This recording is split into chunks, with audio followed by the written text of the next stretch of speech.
ನಮಸ್ಕಾರ ಸ್ನೇಹಿತರೆ, ನಾನು ನಿಮ್ಮ ವಿಲಾಸ್ ಎಚ್ಚರೇಚಣ್ಣ. ನಿಮ್ಗೆಲ್ಲರಿಗೂ ಕಾಂತಿ ಕ್ರಿಯೇಷನ್ಸ್ ನ ಕಲಿಯೋಣ ಬಾರ ಪಾಡ್ಕಾಸ್ಟ್ಗೆ ಸ್ವಾಗತ. ಇವತ್ತಿನ ರಸಪ್ರಶ್ನೆಯಲ್ಲಿ ಪ್ರಶ್ನೆಗಳನ್ನ ಕೇಳೋಣ, ಉತ್ತರಗಳನ್ನ ಹುಡುಕೋಣ, ನಮ್ಮ ಮೆದುಳಿಗೆ ಸ್ವಲ್ಪ ಕೆಲಸನ ಕೊಡೋಣ. ಬನ್ನಿ.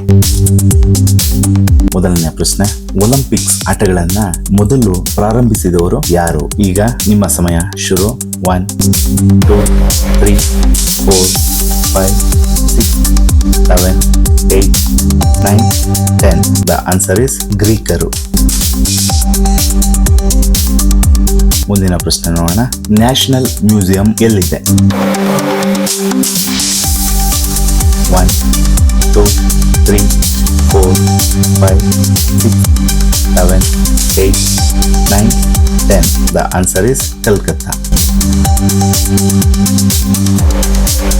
ರಾಷ್ಟ್ರೀಯ ಗೀತೆ ಎಷ್ಟು ಸಾಲುಗಳಿಂದ ಕೂಡಿದೆ? 1, 2, 3, 4, 5, 6, 7, 8, 9, 10. The answer is 13 ಸಾಲು. ರಾಷ್ಟ್ರೀಯ ಗೀತೆಯಲ್ಲಿ ಮೂಡಿಬಂದ ನದಿಗಳು ಯಾವುವು? 1, 2, 3, 4, 5, 6, 7, 8, 9, 10. The answer is Sindhu, Yamuna, Ganga. ನಂದನಕಾನನ್ ಮೃಗಾಲಯ ಇರುವ ಸ್ಥಳ? 1, 2, 3, 4, 5, 6, 7, 8, 9, 10. The answer is Uttar Pradesh. Bharat Ratna ಪ್ರಶಸ್ತಿ ಪಡೆದ ಮೊದಲ ವಿಜ್ಞಾನಿ? 1, 2, 3, 4, 5, 6, 7, 8, 9, 10. The answer is C.V. Raman. Kuvempu ಅವರೊಂದಿಗೆ ಜ್ಞಾನಪೀಠ ಪ್ರಶಸ್ತಿಯನ್ನ ಪಡೆದವರು ಯಾರು? 1, 2, 3, 4, 5, 6, 7, 8, 9, 10. The answer is Umashankar Joshi. ಭಾರತದಿಂದ ಹಾರಿಬಿಟ್ಟ ಪ್ರಥಮ ಕೃತಕ ಉಪಗ್ರಹ?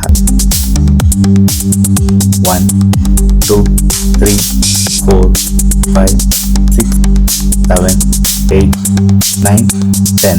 The answer is Rohini.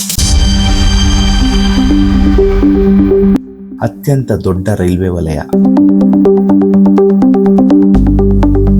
1, 2, 3, 4, 5, 6, 7, 8, 9, 10. The answer is ಉತ್ತರ ವಲಯ.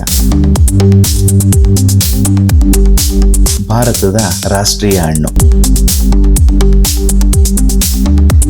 1, 2, 3, 4, 5, 6, 7, 8, 9, 10. ಇದಕ್ಕೆ ಉತ್ತರವನ್ನ ನೀವೇ ಕಮೆಂಟ್ ಬಾಕ್ಸ್ ಅಲ್ಲಿ ಕಮೆಂಟ್ ಮಾಡಿ. ಇವತ್ತಿನ ರಸಪ್ರಶ್ನೆ ನಿಮಗೆಲ್ಲ ಇಷ್ಟ ಆಗಿದ್ರೆ ನಿಮ್ಮ ಅಭಿಪ್ರಾಯಗಳನ್ನ ಕಮೆಂಟ್ ಬಾಕ್ಸ್ ಅಲ್ಲಿ ಕಮೆಂಟ್ ಮಾಡಿ. ಹಾಗೆ ವಿಡಿಯೋನ ಶೇರ್ ಮಾಡಿ, ಲೈಕ್ ಮಾಡಿ. ಇದೇ ತರದ ಪ್ರಶ್ನೆಗಳನ್ನ ನಿಮ್ಮಲ್ಲಿ ಯಾವ್ದಾದ್ರು ಪ್ರಶ್ನೆಗಳಿದ್ರೆ ತಿಳಿಸಿ. ಅದನ್ನು ಕೂಡ ಬೇರೆಯವರಿಗೆ ಪ್ರಶ್ನೆಯನ್ನ ಕೇಳ್ತಾ ಉತ್ತರವನ್ನ ಕೊಡ್ತಾ ತಿಳಿಕೊಳ್ಳೋಣ, ತಿಳಿಸೋಣ. ಜೊತೆಗೆ ನಮ್ಮ ಮೆದುಳಿಗೆ ಸ್ವಲ್ಪ ಕೆಲಸನ ಕೊಡೋಣ. ನಾನು ನಿಮ್ಮ ವಿಲಾಸ ಎಚ್ಚರೇಚಣ್ಣ. ಮತ್ತೆ ಇನ್ನೊಂದಷ್ಟು ರಸಪ್ರಶ್ನೆಗಳ ಜೊತೆಗೆ ನಿಮ್ಮನ್ನ ಭೇಟಿ ಆಗ್ತೀನಿ. ಅಲ್ಲಿವರೆಗೂ ನಮಸ್ಕಾರ ಸ್ನೇಹಿತರೆ.